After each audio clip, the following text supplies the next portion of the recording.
YouTuber Vaishnavi అత్తగారిని చూసిన తర్వాత అమ్మో ఇలాంటి అత్తగారులు ఇంకా ఉన్నారా ఈ సొసైటీలో. ఇప్పుడు అందరూ పిల్లలు చదువుకున్న వాళ్ళు మంచి మంచి ఉద్యోగాలు చేస్తున్నారు.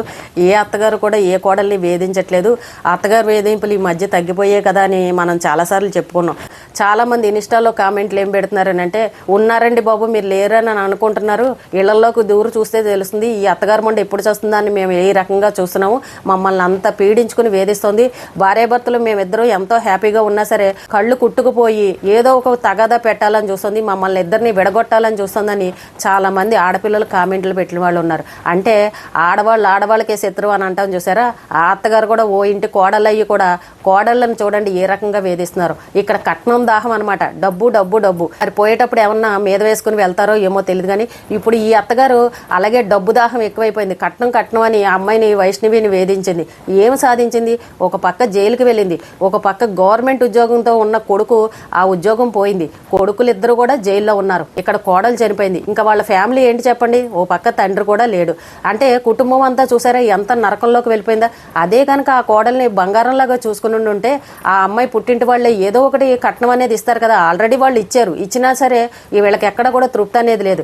ఏదైనా సరేనండి ఉన్న దాంట్లోనే ఏమన్నా లోపాలు ఉంటే సరి చేసుకోవాలి. కానీ ఇంకా ఏదో కొత్తది వస్తుంది, కొత్త దాని దగ్గర నుంచి ఇంకా ఏదో ఆశిద్దామని అనుకున్నారనుకోండి, జీవితాలు ఈ రకంగా నాశనం అయిపోతాయి.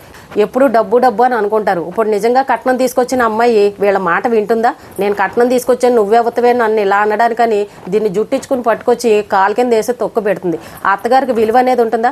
అంటే కొంతమంది అత్తగారులు తెలుసుకోవాలి. ఎందుకంటే ఇప్పటికీ కూడా ఆడపిల్లల్ని వేధించే వాళ్ళు ఉన్నారు. కోడల్ని వేధించి మీ పుట్టింటి దగ్గర నుండి ఇది తీసుకురా, మీ పుట్టింటి వాళ్ళు ఏం పెట్టారు, పెళ్లినాడు ఇది ఇస్తానన్నారు ఇవ్వలేదు, అది ఇస్తానన్నారు ఇవ్వలేదు, మా అబ్బాయికి వేరే సంబంధం వచ్చింది ఇంత కట్నం ఇస్తానన్నారని ఇలా మాట్లాడే వాళ్ళు కూడా ఉన్నారు. అలాంటి అత్తగారులు అందరూ తెలుసుకోండి.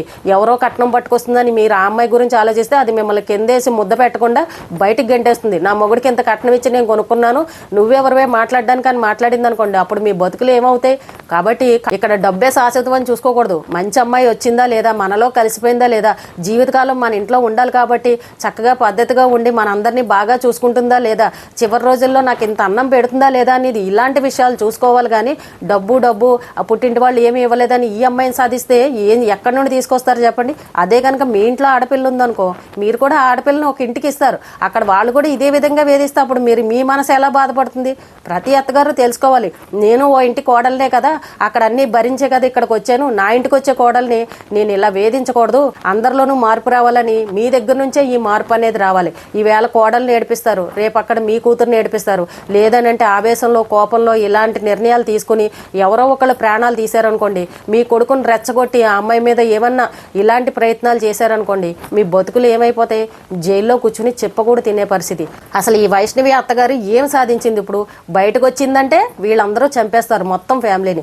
అదే కనుక జైల్లో ఉందనంటే ఆ చెప్పకూడదు తింటూ జీవితకాలం నరకం అనిపించాలి. చూసారా వాళ్ళ జీవితాలు ఏ రకంగా అయిపోయో. పోనీలో అయిపోయిన గొడవ అయిపోయింది, అందరూ మర్చిపోయారని ఒక 5 ఏళ్ళు 6 ఏళ్ళు జైల్లో సైలెంట్గా ఉండి మెల్లగా ఆ డబ్బులు ఖర్చు పెట్టి ఈ డబ్బులు ఖర్చు పెట్టి ఆ లాయర్లని ఈ లాయర్లని పట్టుకుని ఏదో రకంగా బెయిల్ మీద బయటకు వచ్చారనుకోండి, ఈ జనాలు బతకనిస్తారా? చుట్టూ ఉన్న లోకం ఏమంటుంది? ఒసేయ్ నువ్వు ఇంత దుర్మార్గురాలువా, నీ కోడలను చంపేమన్నది నువ్వే, నీ కొడుకుని రెచ్చగొట్టి వాళ్ళిద్దరూ సంతోషంగా ఉన్న సంసారంలో నిప్పులు పోసింది నువ్వేనా అని దాన్ని చావగొడతారు. బంధువులు మాట్లాడతారా? కొడుకుకి ఇంకొక పెళ్లి చేయగలదా?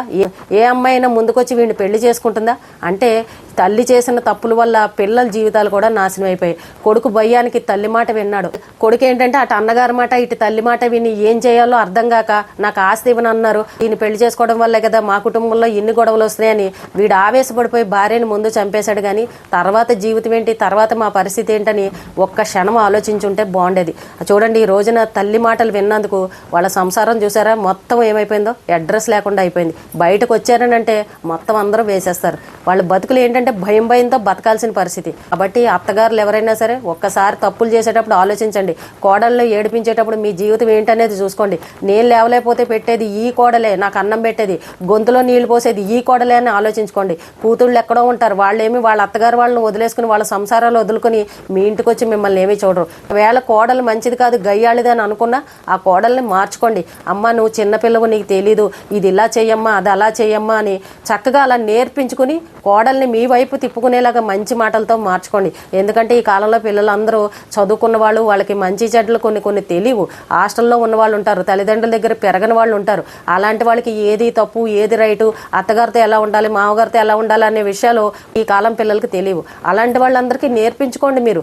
అదే మీ ఇంట్లో మీ కూతురు కనుక ఏమీ తెలియవు అనుకోండి, మీరు చెప్పరా అమ్మ అత్తగారింట్లో ఇలా ఉండమ్మా, మీ ఆయన ఇలా అంటే ఉండమ్మా, ఏదైనా గొడవ వస్తే నువ్వు ఇలా ఎదురు సమాధానం చెప్పకమ్మా, ఇంట్లో పనులన్నీ ఇలా చెయ్యమ్మా అని మీ కూతురికి మీరు ఎలా అయితే నేర్పించుకుంటారో అలాగే మీ ఇంటికి వచ్చిన కోడలు కూడా ఆ అమ్మాయి ఏమన్నా పొరపాట్లు చేస్తే మీరు కూడా సరిదిద్దుకొని చక్కగా అమ్మాయికి నేర్పించుకోండి. అప్పుడు మీ కుటుంబంలో ఏ గొడవలు ఉండవు. ఆ అమ్మాయి మీ ఇంట్లో జీవితకాలం ఉండడానికి వచ్చింది, మధ్యలో వెళ్ళిపోవడానికి రాలేదు, మీ చేతిలో చచ్చిపోవడానికి రాలేదు. అత్తగారులందరూ ఇలాంటి విషయాలు గుర్తుపెట్టుకోండి. కొడుకుల్ని రెచ్చగొట్టడం, వాళ్ళిద్దరూ హ్యాపీగా ఉంటే వాళ్ళ మధ్యలో దూరిపోయి గొడవలు పెట్టడం, ఒరే దాన్ని లేపేరా, ఒరే దాన్ని వేసేరా, నువ్వు రారా నీకు రెండో పెళ్లి చేస్తాను, ఎవరో కట్నం ఎక్కువిస్తాను అన్నారని ఇలాంటి పిచ్చి మాటలు కొడుకులకి చెప్పి రెచ్చగొట్టారనుకోండి, వాళ్ళ జీవితాలతో పాటు మీ జీవితాలు కూడా నాశనం అయిపోతాయి. మేమేదో చాలా తెలివిగలవాళ్ళం, నా కొడుకు గవర్నమెంట్ ఉద్యోగం ఉంది, నా కొడుకు ఎంతైనా బతికేయగలడని ఇలాంటి గొప్పలకు పోకండి. ఇప్పుడు చూసారా వైష్ణవి అత్తగారి జీవితం ఏమైపోయిందో చూసారా?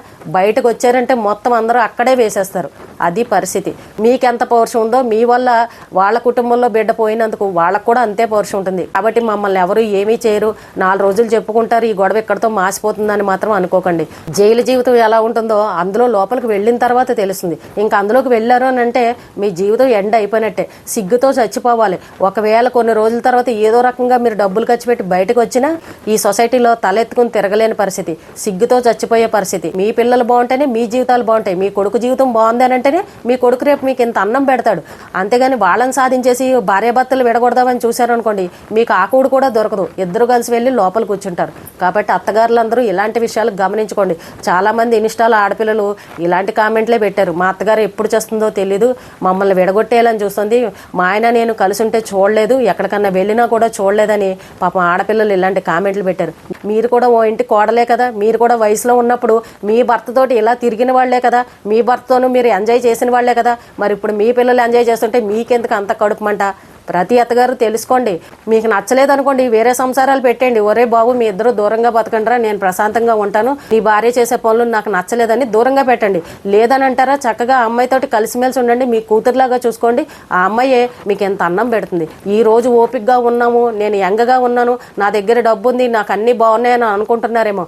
ముసలి వయసు వచ్చిన తర్వాత లేవలేని పరిస్థితి వస్తుంది చూసారా ఏదో ఒక రోజున, అప్పుడు ఆ కొడుకు ఆ కోడలే గతవుతారు. చివరి రోజుల్లో మీరు చేస్తే తలకొరువు పెట్టేది కూడా ఆ కొడుకు ఆ కోడలే పెట్టాలి. కాబట్టి కోడల్ని కూతురులాగా ఎప్పుడైతే చూసుకుంటారో అప్పుడు మీ కుటుంబం సంతోషంగా ఉంటుంది. లేదు నేను అలా ఉండను, నేను ఎక్కడా తగ్గనని అనుకున్నారనుకో, ఇప్పుడు చూశారు కదా వైష్ణవి అత్తగారు బతుకు ఎలా అయిందో, అలాగే అయిపోతాయి. కాబట్టి ప్రతి అత్తగారు కూడా నేను ఓ ఇంటి కోడల్ని అని ఏ రోజైతే గుర్తుపెట్టుకుంటుందో అప్పుడు సమాజం బాగుపడుతుంది. ఇలాంటి నేరాలు ఘోరాలు తగ్గుతాయి. ప్రతి ఒక్కరూ అనుకోవాలి, నేను ఆడదాన్నే కదా, నాకు ఒకప్పుడు అత్తగారు మామగారు ఉన్నారు కదా, నేను మా అత్తగారింట్లో ఎలా ఉన్నాను, అక్కడ నేను ఎన్ని ఇబ్బందులు పడ్డాను, అలా నా కోడలు మాత్రం పడకూడదు, నా అత్తగారు వాళ్ళని నేనెన్ని తిట్టుకున్నానో అలాగే నా కోడలు కూడా నన్ను తిట్టుకుంటుంది కదా అని ఈ రకంగా ఎప్పుడైతే మీరు ఆలోచిస్తారో అప్పుడే మీ జీవితాలు బాగుంటాయి.